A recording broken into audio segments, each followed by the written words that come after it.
Hello, my dear friend, wise, healthy senior. If you've ever sat alone in your home, maybe hearing the clock tick louder than the phone ever rings. If you've wondered, do I still matter? Does anyone still see me? This video is for you. I want to remind you of something the world often forgets. You are not forgotten. You are not finished.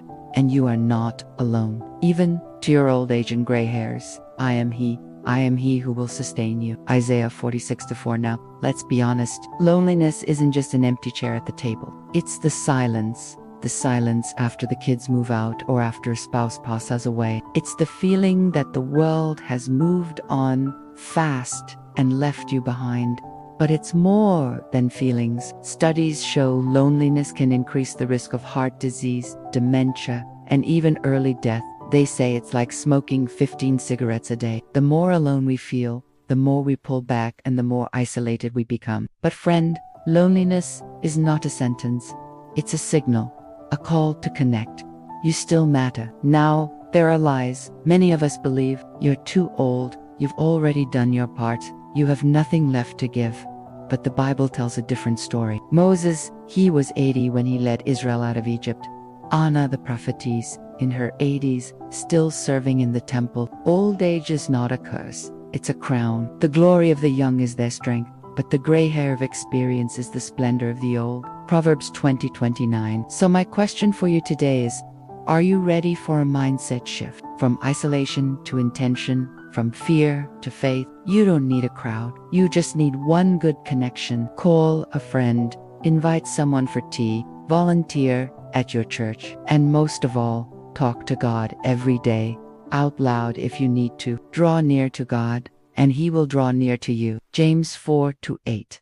Now, I know this might sound too simple, but hear me out. When we focus on what we have, not what we're lacking, when we look for where we can serve, not where we're sitting, when we turn up the volume on gratitude, loneliness loses its power. You might be thinking, what can I do? Well, let me give you 3 practical steps to start today.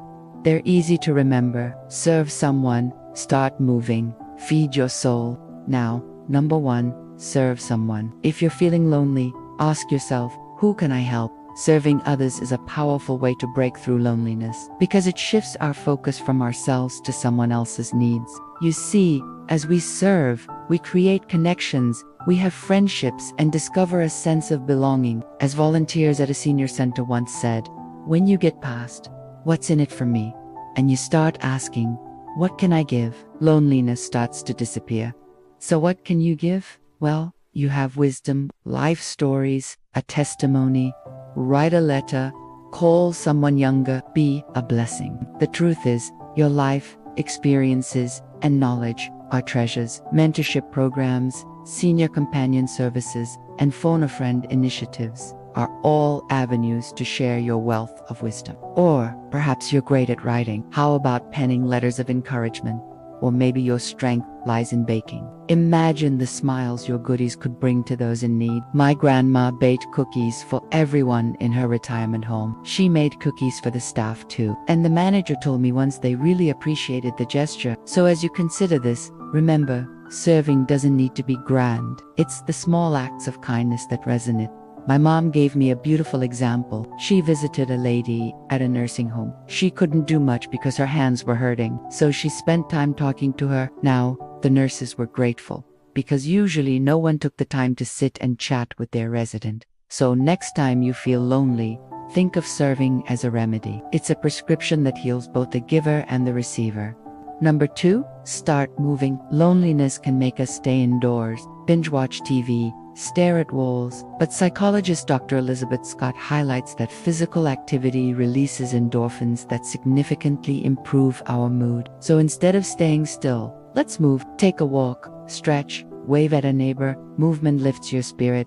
Now, I know it's easier said than done. The couch looks inviting, the remote seems magnetic, but try this. Make your bed first thing, then open your door or window. Breathe in the fresh air. If it's a bit chilly, put on some layers.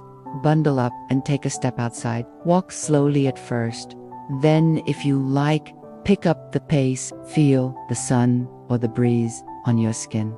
Listen to the birds. The rhythm of nature has a calming effect, and as you move, you'll likely encounter friendly faces. Smile at them, wave, say hi. These interactions boost our spirits and remind us that we're part of a community. If you prefer staying home, stretch. There are numerous videos online to guide you through various stretches, and even if you're limited to your bed, there are exercises you can do. Remember, movement isn't just good for the body, it's medicine for the soul. While the couch might seem cozy, the world is full of beauty waiting for us to explore and experience. So next time loneliness tries to keep you indoors, remember, the couch won't solve the problem. But a stroll outside or some gentle stretches might just be the therapy you need. Number 3, feed your soul. Loneliness can sometimes make us neglect our spiritual health. We might skip prayer, neglect scripture reading, or ignore that inner voice that yearns for a deeper connection with God.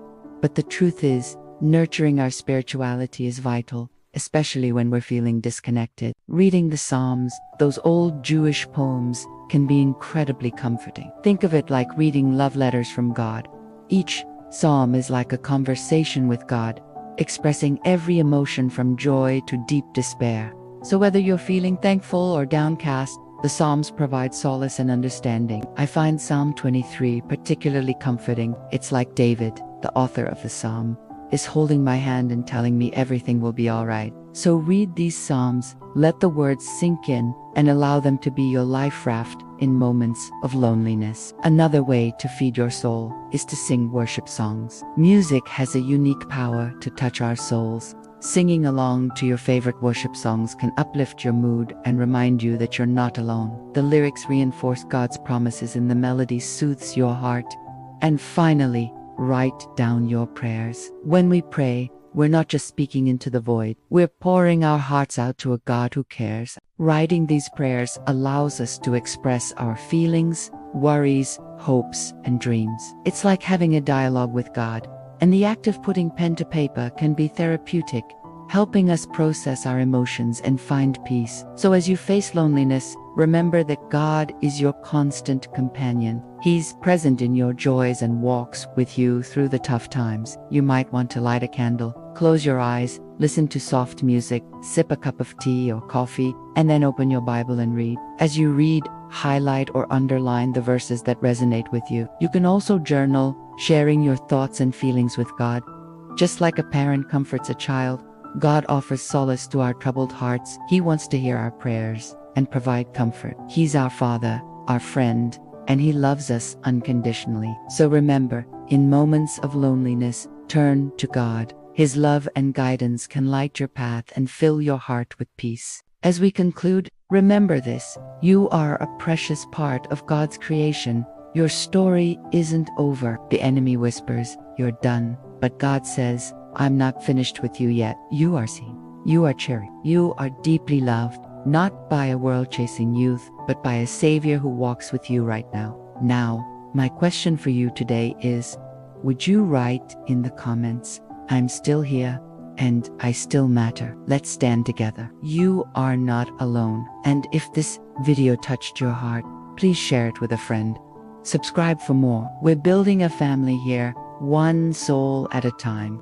Until next time, may God's peace be with you always.